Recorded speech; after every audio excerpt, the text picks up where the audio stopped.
ଥିଲେ ମାଙ୍କଡ଼ ପାଞ୍ଚ ସେଥିରେ ଥିଲେ ମାଙ୍କଡ଼ ପାଞ୍ଚ ଚାରୋଟି ମାଙ୍କଡ଼ ଓହ୍ଲେଇଲେ ଚାରୋଟି ମାଙ୍କଡ଼ ଓହ୍ଲେଇଲେ କେତୋଟି ମାଙ୍କଡ଼ ଭେରି ଗୁଡ୍ এটা কেতটা আছে গণ তো পাঁচটা আছে ধরি নিয়া এটা পাঁচটা মাকড় কেতটা মাকড় তুমি বলাবে এটা তাহলে আমরা বলছিলাম এদের হলা কেতটা মাকড় হলা গুড ঠিক আছে ভালো লাগছে কি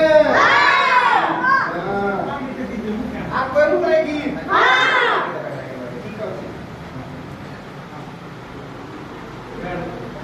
गोटिए तिला बरगछ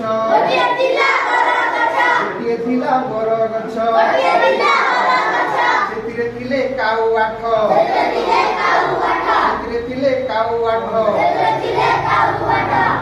ଦୁଇଟି କାଉ ଉଡ଼ି ଗଲେ କେତୋଟି କାଉ ଆଉ ରହିଲେ ତ ବରଗଛରେ କେତେଟା କାଉ ଥିଲେ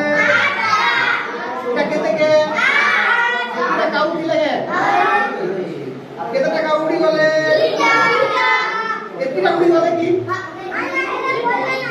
କେତେଟା ଉଡ଼ିଲେ କେତେଟା ଉଡ଼ିଲେ